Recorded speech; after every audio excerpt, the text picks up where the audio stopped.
We're in Weymouth tonight, and welcome to Question Time.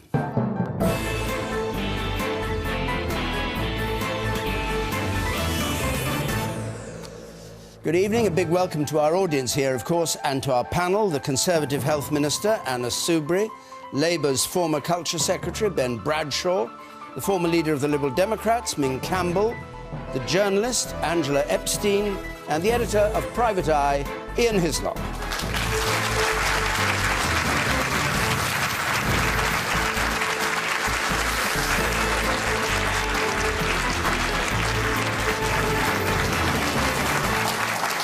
Good, thank you very much. Thanks very much indeed. Our first question comes from James Foster, please, tonight. OK, is the referendum on the EU in the national interest or in the interest of the Conservative Party? National interest or the Conservative Party's interest? Ben Bradshaw. The Conservative Party's interests, who was spooked by UKIP, is a simple answer to that. I mean, it cannot possibly be in the national interest to promise a referendum at an unknown time in 5 or 7 years' time based on an uncertain renegotiation with an unknown end. I mean, the uncertainty that that is going to create to companies that are looking to invest in the UK, because we're a gateway to the single market, is enormous. I think it's a mistake, and I think it's perfectly clear that David Cameron has only done it because he's scared of his own backbenchers and scared of UKIP.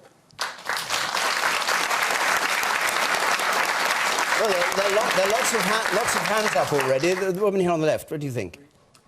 I think at least David Cameron has promised a referendum, unlike the Labour Party.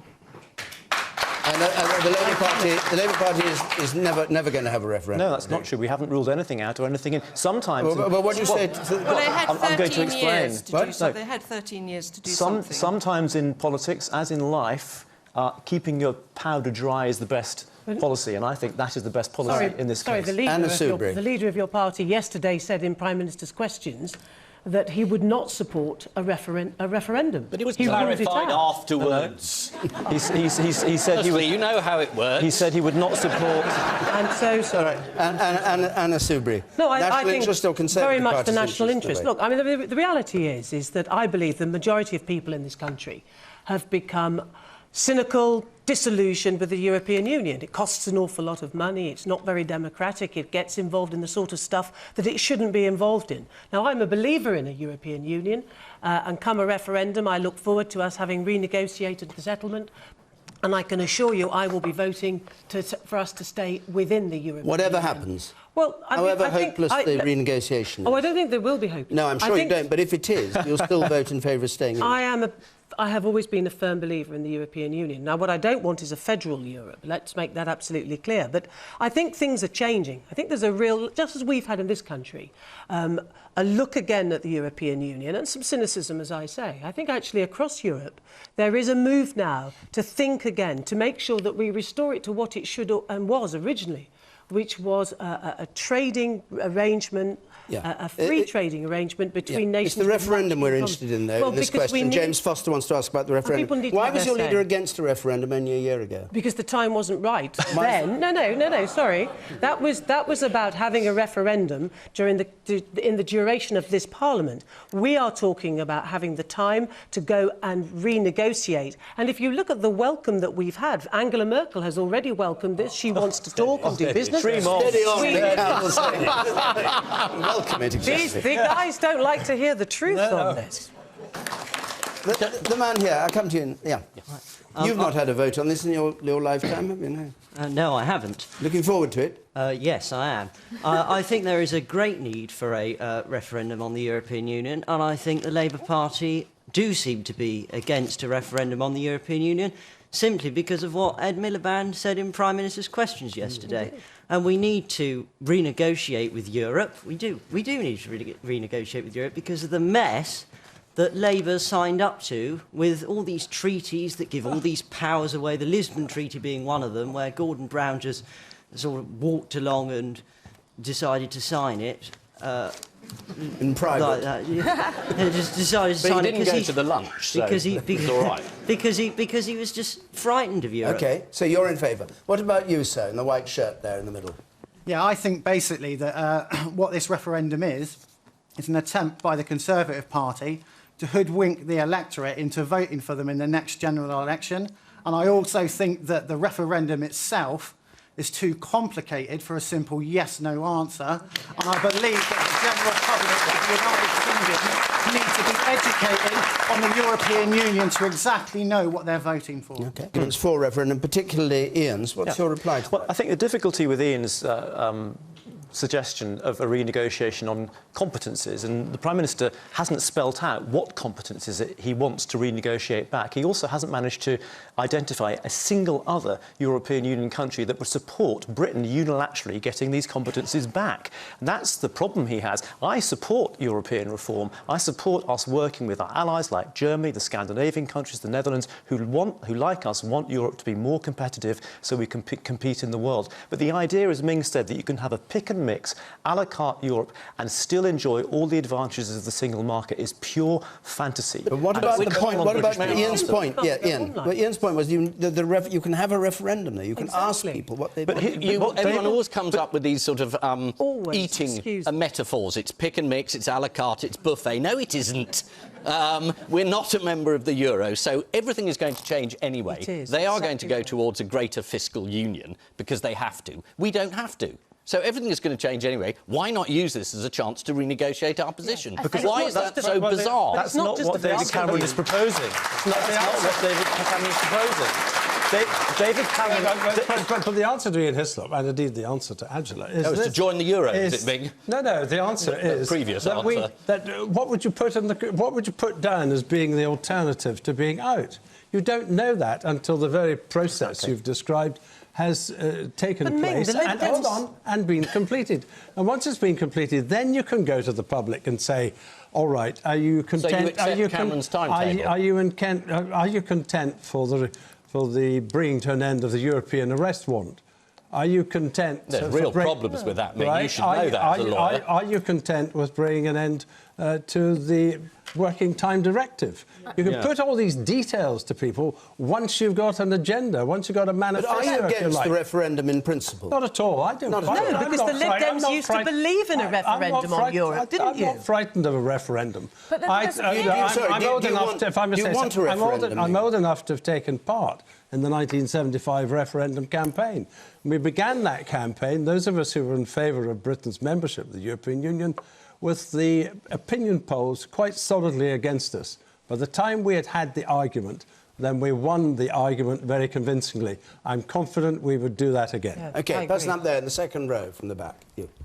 The problem is, if nobody will talk to the Prime Minister... If nobody will talk to him in Europe, and then he's going to say, well, OK, we should go for the no vote, then we're out, basically. We haven't... Nobody's actually talked about it. He's recommending that they'd vote to come out. You think that if he doesn't get anything from Europe, he'll have to say... Well, that's what he's saying. No. That's what he's saying. No. Vote no. Isn't he? Is that what he's saying? No, I mean... Is he saying, he can't be saying vote yes, whatever happens. I think there's no doubt that the conversation has already begun. I mean, you've already seen the Swedish Prime Minister, you've seen the Dutch, for example, all welcome the lead that David Cameron is taking. And I actually do believe that there is a mood amongst many in the European Union that they accept and understand that it must reform. It has to... We're all in favour of reform. No, but you're not delivering on it. This is the problem. Nobody's actually seized the nettle and actually tried to go and make that difference to it, and then bring it back to the British people and finally give the British people a say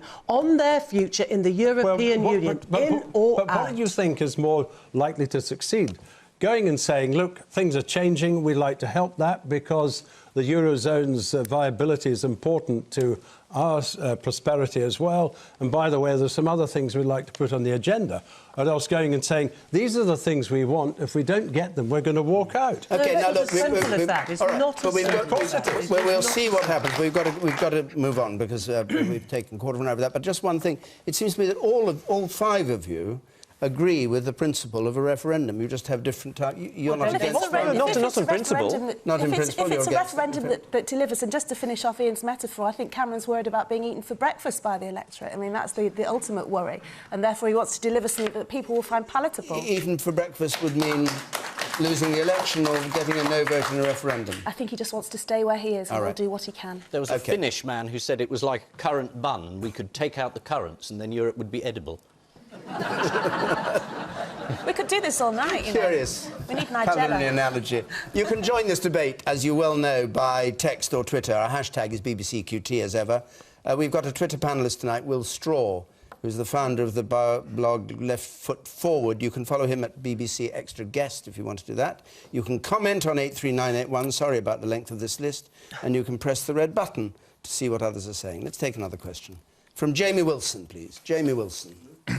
Do schools close when it snows for the safety of pupils and staff, or is it because everyone's afraid of being sued or fined by health and safety? Yeah, this snow, which has led to 1 in 6 schools being closed, is it because they're worried about safety, or is it because they're afraid of being done by health and safety officers? Angela Epstein.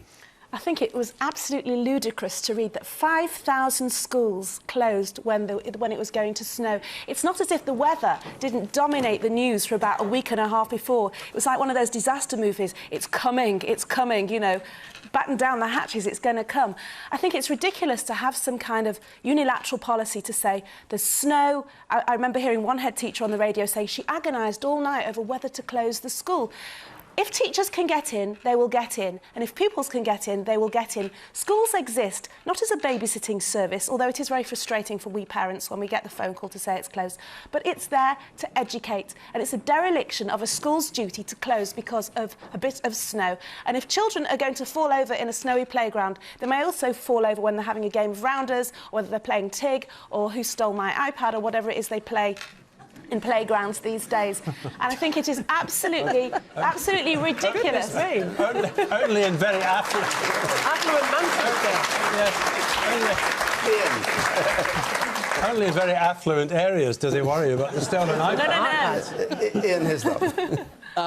Yeah, I mean, I think there were obviously schools that had snowdrifts, and there were schools in Wales, and there were schools that had to close. But you keep reading about schools next to each other where one was open and the other one wasn't, and some of the teachers got in. It seems to me that you can make a school day, you can change the curriculum, you can have a snowball fight for half of it. I mean, that's largely what my education consisted of, you can probably tell. But it seems to me you can function as a school on skeleton staff, and if you can do so, you should do so. So why are we so wimpy about it?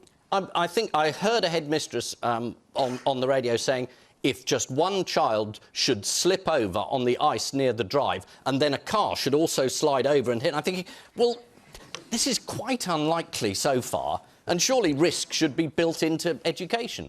It's a broader thing. Children should be allowed to walk along a snowy path without everyone going, oh, my God, they're going to die. And what if all our public services operated the same way that these headmasters and headmistresses operated? They do. Have you been to Heathrow? Yeah. I haven't been to Heathrow. It doesn't happen in Manchester. I'll give you my Heathrow story. I just wanted to blame the media for a moment, because it's sort of compulsory. You are the media. Yes, no, it's self-flagellation. But there is a modern thing. You're told to stay in your house unless your journey is really necessary. And if you stay in your house, your only source of information is the radio or the BBC website, which says, don't go outside, snowmageddon. It's chaos out there. I don't agree with that. And it kept happening. Well, you'll just have to wait because then. there's... It kept happening. You go outside, you see out there, it isn't half as bad as you said. Is your journey into town necessary? Not terribly, but it's quite easy and you can go. So there is a real tendency to panic in advance, and then it becomes self-fulfilling. OK, good. Let's go on to a quite different topic. Jonathan Jones, please. Hi. Is George Osborne's programme of spending cuts credible? Is George Osborne's programme of spending cuts credible? This is actually quoting Osborne himself, who was saying that we have a credible and flexible debt reduction plan, credibility very hard won and easily lost. We do have to carry on with the cuts.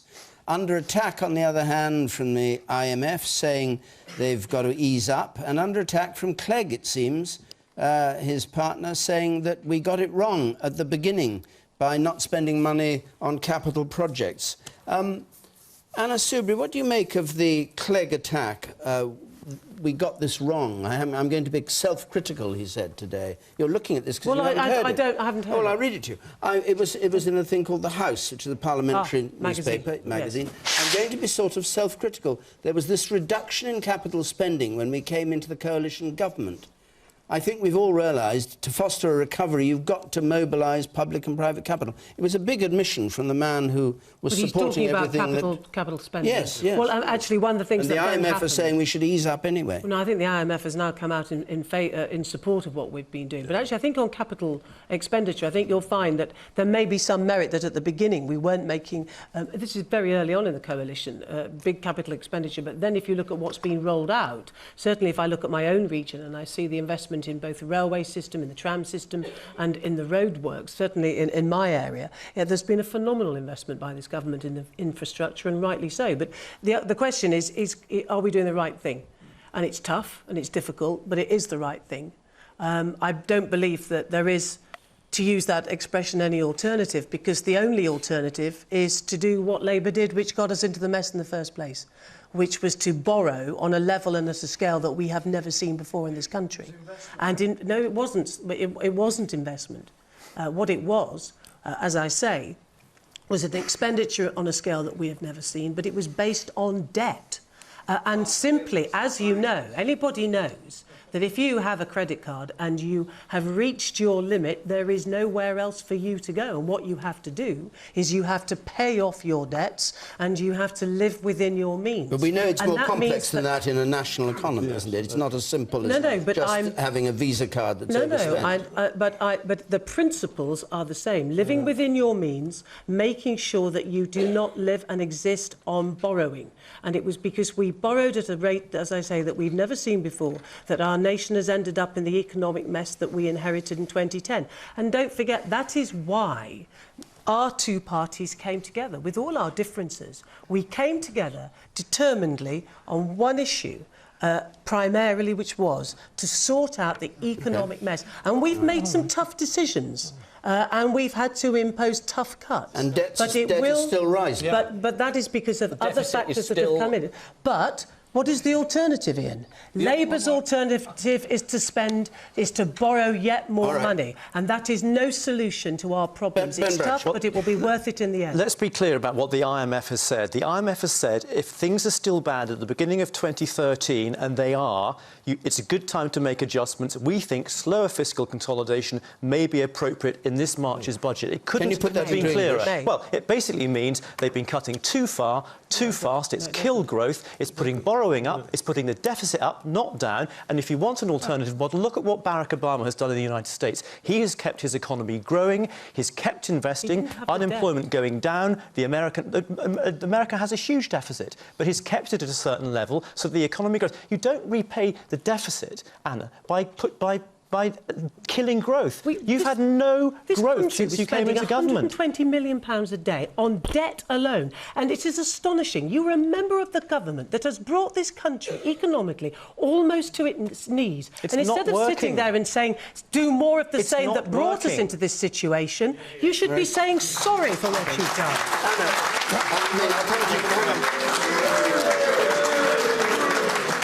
You don't think they should apologise? And just before I go to Ming, why did the Prime Minister say last night we're paying down Britain's debt when Britain's debt is rising because overall, the way that we are tackling the deficit, that will be the ultimate goal. You're not paying down the debt. No, not paying down either. They're both rising, both the debt and the deficit. No, the deficit is not. We have reduced the deficit. Only the projected we've reduced the deficit. First of all, can I say that I think references to credit cards have got more than a hint of the Thatcherite approach, which was if you're a housewife and you can't balance the budget, then that, if you do that in the national interest, does things very badly. But I beg your pardon? I say, Margaret Thatcher must have been good because none of you, at any time, can keep her out of any conversation. So she must have done something right, eh? Well, she was a very considerable influence on the United Kingdom. Not everyone here, I think, would regard her as having been an entirely benevolent one. But we've reduced the deficit by a quarter. Yeah. We have kept interest rates lower than they've ever been in our history. We have managed, as a result of that, to keep mortgage rates low. 1% increase in the interest rate would mean another £100 a month on the average mortgage. The stock market is stable at around 6,000.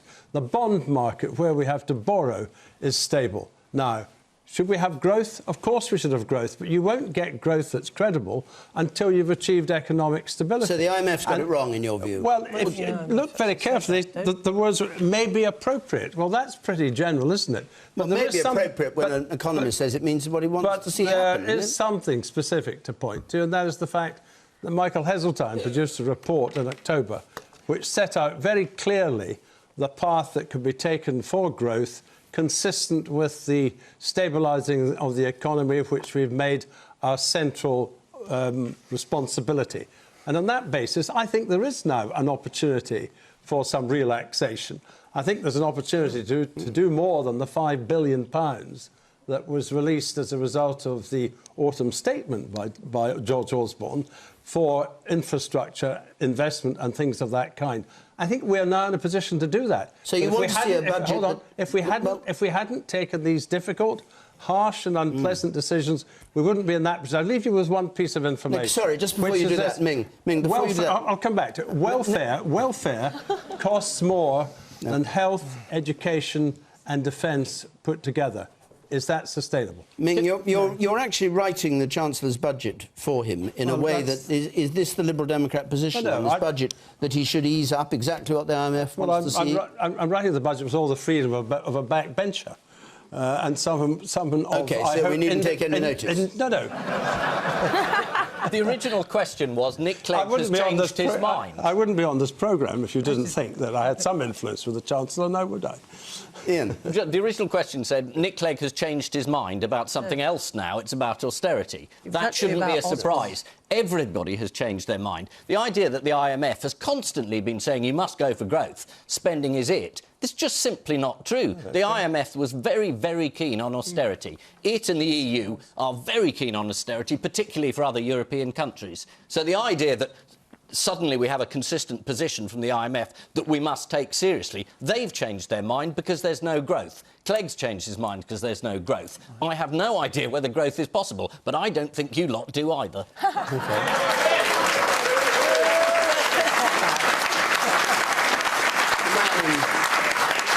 in the pink shirt in the second row there on the right. The government said it wants to keep reducing the borrowing. After you've decimated the British forces by at least 30,000 very soon, private sector and public sector losing thousands of jobs. These are all taxpayers, bear in mind. Yeah. Opening the doors to European countries to come into our country very shortly. Where is the money going to come from?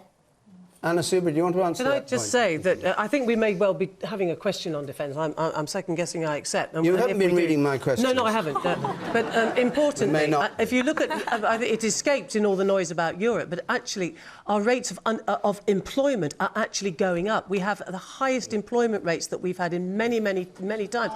We've created a million new jobs. Not full taxpayers' jobs. No, they're not all part-time jobs, sir.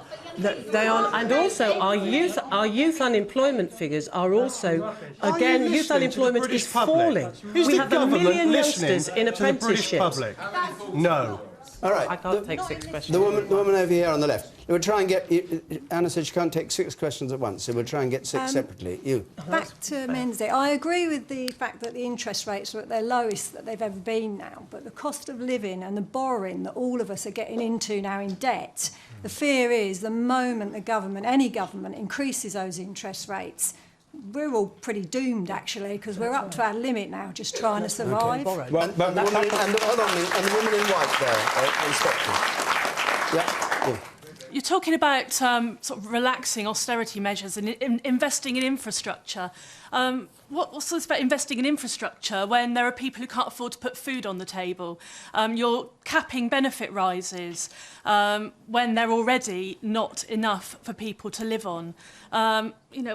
Sorry, we're capping benefit at £26,000 a year. The benefit rises. It's a 1% rise. 1% rise. Yes, that's ridiculous. 1% rise in benefit. That's not enough. All right, I want to go to Angela Epstein, just back to the original question, whether the government's programme of spending cuts is still credible? Well, I mean, I'll be quite honest, and I find a lot of this baffling, because when politicians speak, and I don't know if you'll agree with me, they tend to hide behind big words like fiscal, and I say this as the wife of a chartered accountant as well. But the fact is, out here in the real world, people want to know the reality of how they are going to cope with a time of severe recession, when people want to be focused on the creation of jobs, on economic growth, whether they can put food on the table, whether their local hospital is going to close, whether our military will be capable of defending itself. And I think it matters very little when the rhetoric, hot air as it is, goes backwards and forwards. Is it growth? Is it austerity? In real terms, people need to know what the government will do and what the proposals will be. So will it mean that, you know, by the end of the week they'll have less money in their pocket than they had the week before? I think to just sort of talk in broad terms about whether austerity matters or not, why don't they do things like ask civil servants to take a 10% cut in their salaries, for example? We did actually freeze civil servants. Not freeze, take a pay cut. And in the Ministry of Defence, they're sacking 25,000 civil servants. And what about... The public sector's paying a price as well. Yes, it is. All right, let's leave the military for a moment. We may come to that. Let me go to the woman in the second row from the back, and then we'll move on. Yes. I'm just wondering how the government can possibly retain any credibility when the cuts in services are hitting the people who are worst off the hardest. For those of us that work in public health and social care services, we're already seeing a rise in people with mental health breakdowns, a rise in addictions with drug and alcohol, and also a rise in homelessness. And this creates a situation where we need greater investment in public sector services, the ones that were subject and victim to the cuts in the first instance.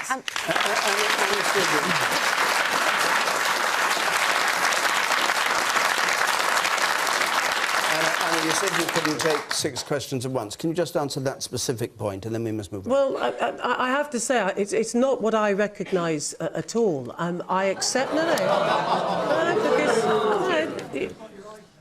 No, not at all. Not at all. There have been cuts in public expenditure.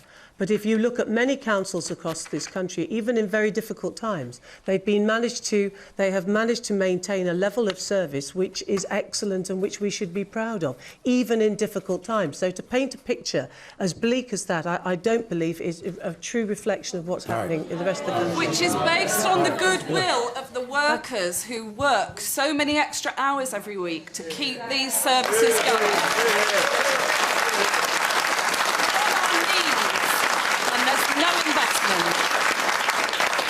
All right, we'll move on. Mark Tappin, please. Mark Tappin. Do you agree with cuts to the military as the terrorism threat grows in North Africa? Do you agree with cuts to the military? Well, we've been talking round the subject of reductions in the armed forces. Why are we even contemplating buying a multi-billion-pound missile nuclear deterrent that we'll never use? Why don't we use that money to keep the armed forces so we've got boots to put on the ground? I mean, I think it's fair to say that for many of us in government, this has been one of the most difficult parts of the decisions that we've had to make. And I think it's really is worth reminding everybody that after the election, when we looked at the books, there was what we call a black hole in the Ministry of Defence books of some £33 billion. And that was something that had to be sorted out as a matter of urgency. And so as a result of that... Can you define a black hole, just to avoid the jargon? It's when you've got a gap between the amount of money that you need to spend and when you haven't got the money to do it, and it means that you've got this shortfall.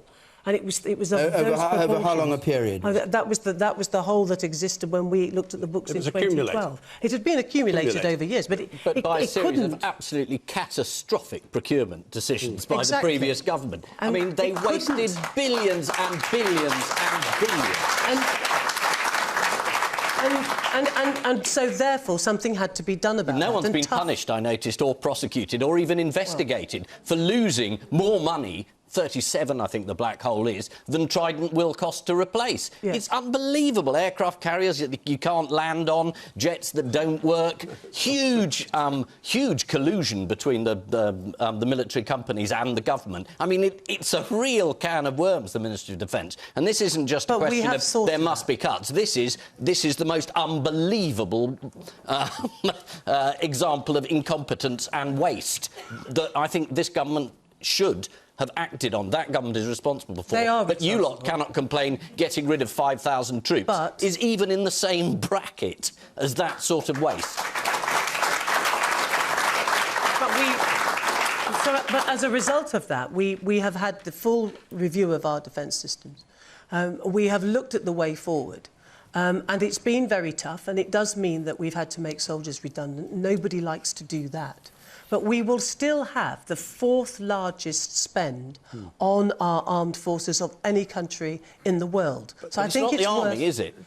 I think it's worth remembering that. But these are, as I say, difficult decisions in the wake of what we inherited and what had been done before. It's not just what you spend. It's what you foresee as your obligations. You have to take these into account in determining what you're spending is adequate. You were talking about difficult decisions in the health service. You don't just say to them, how much do you want? What's the problem? The man in the check shirt there. Hold on. Man in the check shirt there. Being a civilian contractor working in Afghanistan at the moment, will the defence cuts change the pull-out date from Afghanistan? You say you're a civilian worker yeah. in Afghanistan? No, it won't have an effect, so no. OK. It depends on the United... If the United States goes more quickly, then I think Britain might go more...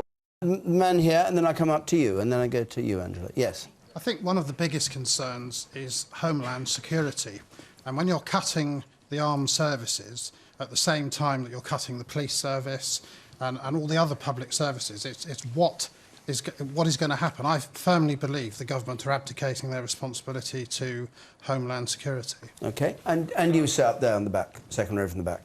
Yes, it's not, as Ian was saying, it's not the squaddy on the ground who's losing his gaiters or his socks or his boots and he's wanting money to pay for it. It's the people who made the decisions to make boats that bloody planes can't land on, or even planes that they just... The whole design has come through and they've just thrown it out the bloody window. Okay. The same people are going to be in the same jobs when the squaddies signing on the Weymouth docks somewhere. So, regardless of which government is in office? Well, I don't consider Labour to be a government. But whoever's in government. Angela Epstein. Well, I think it's a shame that we think so little of our national security, that we've reduced it to a level of bean counting. I mean, as Ming says, the first priority of a government is to protect its people. And, you know, this government has dedicated itself to chasing around the world, fighting far-flung campaigns. 10 years in Afghanistan has proved that it doesn't work. Al-Qaeda is this nebulous force. It's like fixing holes in a leaking roof. As soon as you fix one hole, another hole opens itself somewhere else. And the other thing that concerns me about this, apart from the human issue here of all these people losing their jobs who have committed themselves very nobly to defending our country, it's not something people take on lightly, and I wonder if Prince Harry will be one of those who's being made redundant, by the way. But will this lead to a more mechanised form of warfare? We have to somehow protect this island realm. Wars are not predictable. You don't get a memo to say, you know, on the 17th of September, then we might have a nice little skirmish somewhere. We have to be able to marshal our defences to protect this country. And if we can't do it with people, we have to do it mechanically. And mechanised warfare is a whole different ballgame. It's dangerous, it's not strategic, it leads to an immense loss of civilian life, and we have to think very carefully about the complexion of our army with what's going to be left behind. It's also very much more expensive. I'll take one more point from the woman up there on the left. You say that you didn't see the Arab Spring or the problems that are happening in Mali. Has anybody watching what's going on in the Falklands at the moment, or have we done a deal with France in return for assistance in Mali that they don't get involved with Argentina? Ian Hislop, you can do that one. It was right on your street. Yes, absolutely. Conspiracy for the theories. Yes. No, I'm sure there's no deal done with the French. I mean, what's happening in the Falklands is that a very unpopular politician in Argentina is attempting to buy some credibility by sabre rattling, partly due to the very poor treatment of the Argentinian veterans who end up protesting about their conditions frequently. These are the ones who are the conscripts who were sent there in the first place. So, no, I think that's a great deal of sound and fury. The trouble about sound and fury is if you don't take it at all seriously, it turns into something worse, which is what happened last time with the Falklands, and that no one knew. But as far as I can gather, there is a ship down there, and it is being taken seriously. But if we cut the army down to 80,000, which is I mean, the Algerian army is about 100,000. I mean, are they going to borrow our troops? We should be borrowing theirs.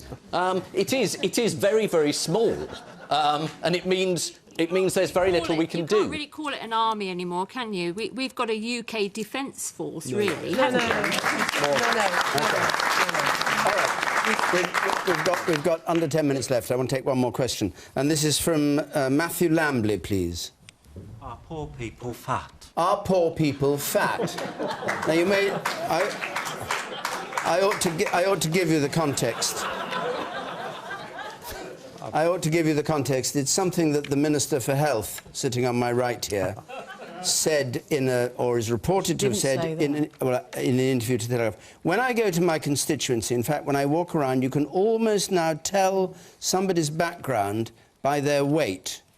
Obviously, not everybody who's overweight comes from deprived backgrounds, but that's where the propensity lies. And she was obviously making a serious point as Minister of Health, trying to get people to eat properly and all the rest of it. And the question is, are poor people fat? I won't start with you, and I'll start with you, Ben Bradshaw.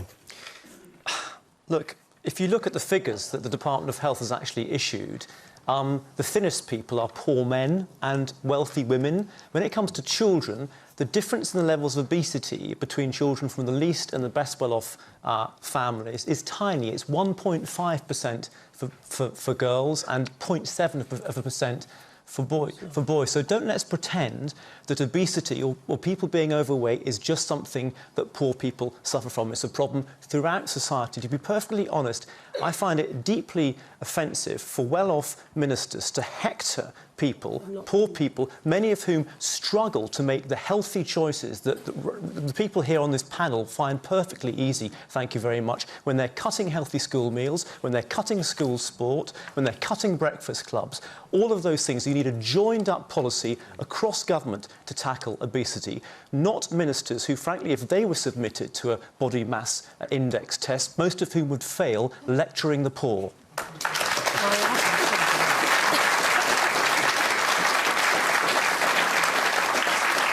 All right, Anna Soubry, you're accused of hectoring people. Well, that is not true. The quote was accurate, though.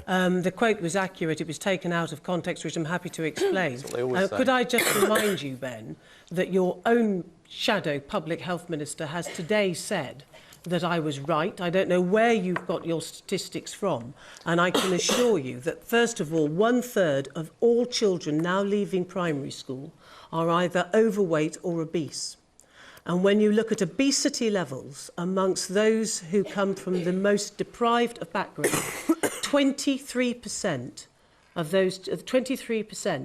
of children from the most deprived backgrounds are recorded now as being obese. And those were the figures published in December. I mean overweight. Now, obese. No, I'm sorry, there is a difference between being obese I'm a former and health minister overweight. as well. Well, with great respect, you don't sound like it, and I don't know where you've got your figures from. No? Because when you compare that figure with those children from the more affluent backgrounds, that figure is 13%. These are not made-up statistics. What was the point you were trying to make by drawing attention to this? I was at a conference for the Food and Drink Federation, and the point that I was trying to make was that, first of all, we as individuals must take responsibility for what we eat and drink. And as parents, it is our responsibility to take we should be responsible for what our children eat and drink. And I was at this conference... You were saying these people are not responsible, are not taking responsibility? No, I'm saying we all should take responsibility for what we eat and drink and the way that we feed our children. But I was at a conference to talk to the people that make mainly fast foods, but also the catering industry. And I was saying to them that they too have a responsibility.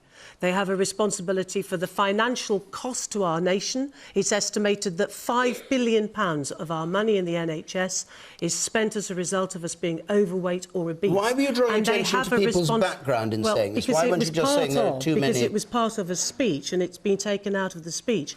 And what I was saying to the manufacturers of fast food and to caterers is they have not only got a financial responsibility, but they have a moral responsibility to make sure sure that they reduce the amount of fat, sugar and salt in their meals that they sell on to us. Angela, I think it's very easy and very low to stigmatise the poor and say because if I may, we have heard what you said, Anna.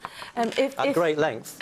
Is that because you're from a certain because if you're from a certain social background, you don't know the difference between salt and sugar. I know very busy, highly educated, thin people who still don't have the time as they're trolley dashing around the supermarket to study all the labelling. I agree. There are lots of different social dimensions to food, as witnessed by the MPs with a very wide girth who sit in the Palace of Westminster.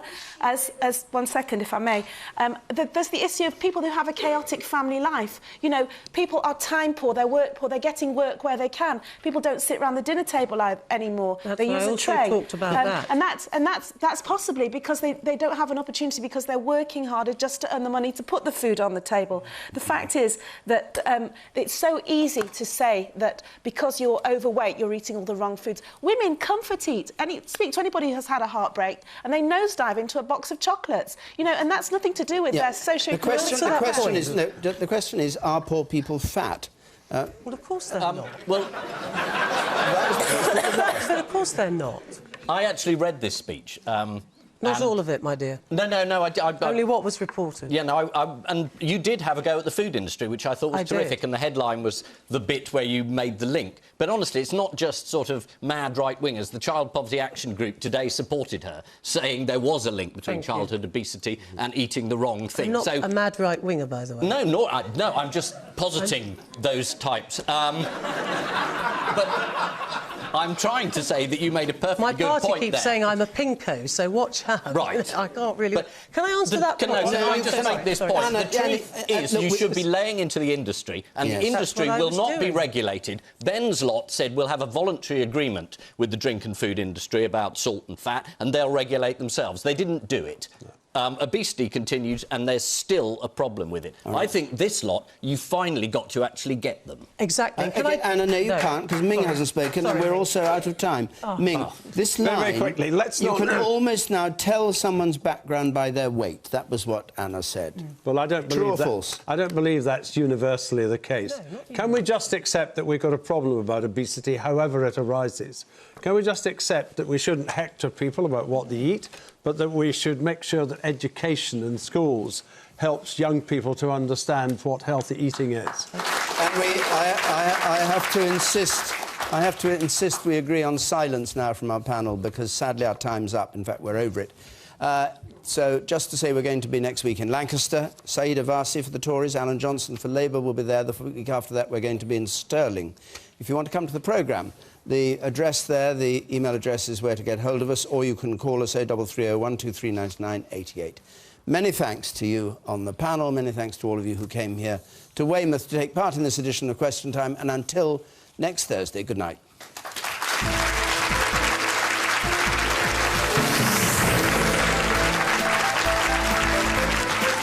And the debate continues with Shirley Williams next tonight, plus Neil Hamilton on the sticky issue of Europe, Laura Kunsberg on a cliff edge, and the sexualisation of society in This Week, next on BBC One.